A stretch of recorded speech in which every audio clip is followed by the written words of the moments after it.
کیا مرد حالت ناپاکی میں اور کیا عورتیں حالت حیض میں درود شریف پڑھ سکتی ہے؟ یہ ایک ایسا سوال ہے جو اکثر بھائی بہنیں شرم و حیا کی وجہ سے کسی سے پوچھ نہیں پاتے۔ سوشل میڈیا کا یہ کمال ہے کہ لوگ حیا کے دائرے میں رہتے ہوئے ایسے سوالات بلا جھجک پوچھ سکتے ہیں، نہ ان کی پرائیویسی کا خطرہ اور نہ سامنے والے سے پوچھنے کا خوف۔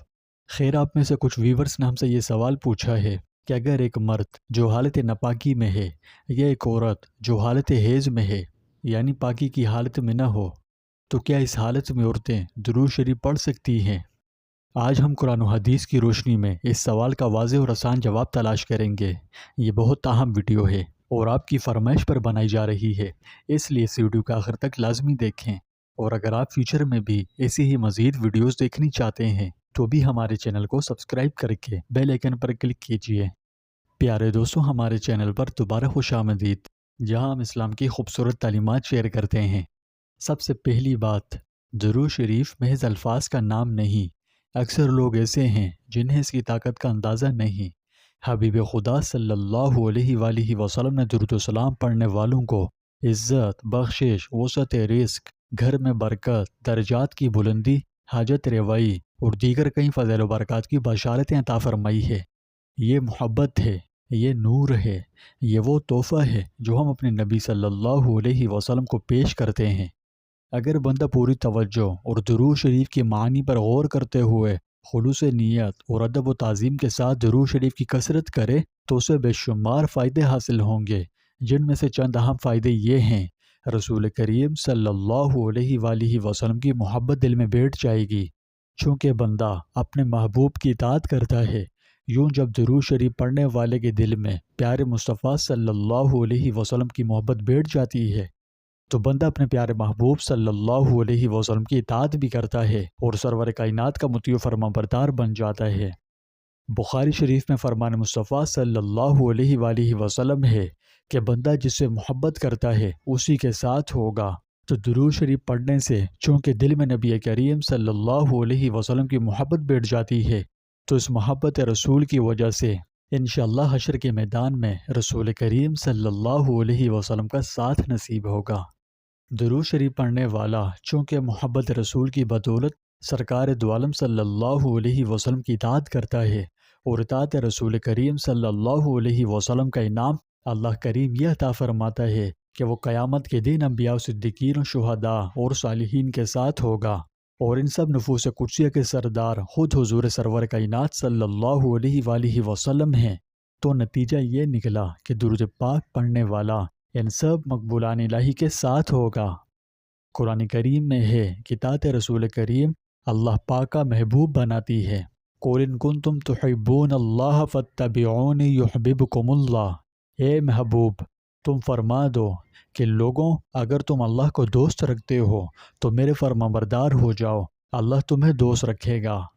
تو یوں درود شریف پڑھنے والا محبت رسول کریم اطاعت رسول بجا لاتا ہے، اور اطاعت رسول کے سبب اللہ کریم کا محبوب بن جاتا ہے۔ لیکن سوال یہ ہے کہ کیا حیض کی حالت میں عورتیں درود شریف پڑھ سکتی ہیں؟ پیاری بہنوں کی طرف سے پوچھے جانے والا ایک بہت اہم سوال ہے۔ جیسا کہ ہم سب جانتے ہیں کہ درود شریف اللہ کے محبوب علیہ الصلوۃ والسلام پر بھیجا جانے والا وہ خاص تحفہ ہے جو نہ صرف اجر و ثواب کا خزانہ ہے، بلکہ ہمارے دلوں کی صفائی اور ہماری لائف میں لمیٹڈ برکتیں اور رحمتیں لاتا ہے، اور یہ مغفرت کا ذریعہ بھی ہے۔ اس لیے ہر مسلمان مرد عورت کا دل چاہتا ہے کہ وہ ہر لمحے درود پڑھتا رہے، مگر عورتیں حیض کی حالت میں کیا کریں؟ جیسے حالت حیض میں نماز، روزہ، قرآن کی صورتیں بطور تلاوت پڑھنا بالکل جائز نہیں، اور تلاوت کلام اللہ شریف بغیر دیکھے بھی نہیں۔ یعنی عورتوں پر خاص ایام میں نماز، روزہ اور قرآن پاک کی تلاوت تو فی الحال رک جاتی ہے، تو کیا درود شریف بھی روک دینا چاہیے؟ یہ کیا کریں؟ تو سنیے، علماء کرام قرآن و حدیث کی روشنی میں فرماتے ہیں کہ درود شریف پڑھنا عورت کے لیے حیض کی حالت میں بھی جائز ہے۔ جی ہاں، نماز، روزہ اور قرآن پاک کی تلاوت تو فی الحال رک جاتی ہے، مگر درود شریف تو وہ ذکر ہے جسے ہم ہر وقت ہر حال میں جاری رکھ سکتے ہیں، اور یہی تو اس کی خوبصورتی ہے کہ جب باقی عبادتیں بند ہو جائیں تب بھی درود پاک دل سے بمثل ایک نہر کے بہتا رہے، اور یہ تو آپ جانتے ہیں کہ اللہ کے نبی علیہ الصلوۃ والسلام نے فرمایا، جو شخص مجھ پر ایک بار درود بھیجتا ہے اللہ اس پر 10 رحمتیں نازل فرماتا ہے۔ تو پیاری بہنوں، آپ نے کیا سمجھا؟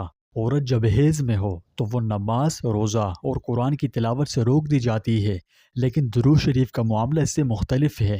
علماء کرام فرماتے ہیں کہ حیض یا نفاس کی حالت میں عورت کا درود شریف پڑھنا جائز ہے، بلکہ یہ ایک باعث برکت عمل ہے۔ جی ہاں، قرآن کی تلاوت چونکہ مخصوص ضوابط سے مشروط ہے، اس لیے حیض و نفاس میں اس کی اجازت نہیں ہے، لیکن درود پاک تو ذکر ہے، اور ذکر الہی کی اجازت تو ہر حال میں ہے۔ اور پھر یہ ذکر بھی ایسا ذکر ہے کہ اس کا حکم خود اللہ سبحانہ و تعالی نے قرآن مجید میں دیا ہے۔ ان اللہ و ملائکتہ یصلون علی النبی یا ایہا الذین آمنوا صلوا علیہ وسلموا تسلیما۔ بے شک اللہ اور اس کے فرشتے نبی صلی اللہ علیہ وسلم پر درود بھیجتے ہیں، اے ایمان والوں تم بھی ان پر درود اور خوب سلام بھیجا کرو۔ اس آیت شریفہ سے واضح ہوا کہ یہ کوئی عام ذکر نہیں، یہ اللہ کا ذکر ہے، یہ فرشتوں کا ذکر ہے، اور یہ اہل ایمان کا وظیفہ حیات ہے۔ تو آپ سمجھ سکتے ہیں کہ جب اللہ خود مومن مردوں اور عورتوں کو اپنے محبوب علیہ الصلوۃ والسلام پر درود بھیجنے کا حکم دے، تو پھر ایک عورت کو حیض و نفاس کی حالت میں اس نورانی عمل کو روکنے کی کیا ضرورت ہے؟ اس عمل کو کسی بھی حالت میں نہ چھوڑیں، ہر وقت، ہر گھڑی، ہر آن اس کا کثرت سے ورد رکھیں۔ ہاں، البتہ ادب و احترام کا لحاظ ضرور رکھیں، صاف ستھری جگہ پر بیٹھ کر بادب انداز میں پڑھیں، چاہے زبان سے پڑھیں یا دل ہی دل میں درود پڑھیں، دونوں ہی ٹھیک ہیں، آپ جیسے چاہیں پڑھ سکتی ہیں، ٹھیک ہے؟ تو خلاصہ یہ ہے کہ حیض کی حالت میں عورت درود شریف پڑھ سکتی ہے، بالکل پڑھ سکتی ہے، یہ عمل باعث اجر و ثواب اور برکت ہے، اللہ کی رحمتیں نازل ہوتی ہے، دل کو سکون ملتا ہے۔ اور جب ایک عورت پر حالت حیض کی وجہ سے نماز، روزہ اور تلاوت کلام اللہ شریف جیسے اعمال تو فی الحال بند ہو جاتے ہیں، مگر درود کے معاملے میں ایسا نہیں، یہ ہر وقت اور ہر حالت میں پڑھا جا سکتا ہے، ٹھیک ہے؟ اس لیے اللہ کے محبوب علیہ الصلوۃ والسلام پر کثرت سے درود شریف پڑھتے رہیں، انشاءاللہ وہ لمحے بھی عبادت میں بدل جائیں گے جن میں نماز ممکن نہیں۔ اگر آپ کو یہ ویڈیو اچھی لگی ہو، آپ کے سوال کا جواب مل گیا، یا کسی بہن کے دل کا بوجھ ہلکا ہوا ہو، کشمکش سے نجات ملی ہو، تو کومنٹس میں ایک بار درود پاک ضرور لکھ دیجئے۔ شاید اسی درود کے وسیلے سے اللہ پاک ہمیں اپنے محبوب علیہ الصلوۃ والسلام کا قرب عطا کر دے اور اپنی رضا سے نواز دے، اور کیا بعید ہے کہ بگڑی سنور جائے۔ اس لیے صدقہ جاریہ کی نیت سے اس کار خیر میں بھرپور حصہ لیں، اور کومنٹس میں ایک بار درود پاک ضرور ٹائپ کریں، ٹھیک ہے؟ اللہ ہمیں دین اسلام کی سمجھ عطا فرمائے، اپنی رضا قرب والی زندگی نصیب کرے، ہر قسم کے گمراہ کن فتن و فتور سے ہماری حفاظت فرمائے، ہمارے دلوں میں ہدایت کا نور بھر دے، اور ہماری زبان و دل پر درود کا بکثرت ورد جاری فرما کر اس کی برکت سے ہماری زندگیاں سنوار دے، اور فلسطین کے مظلوم مسلمانوں کو ظالموں کے ظلم سے فوری نجات عطا فرما کر ظالموں کو نشان عبرت بنا دے۔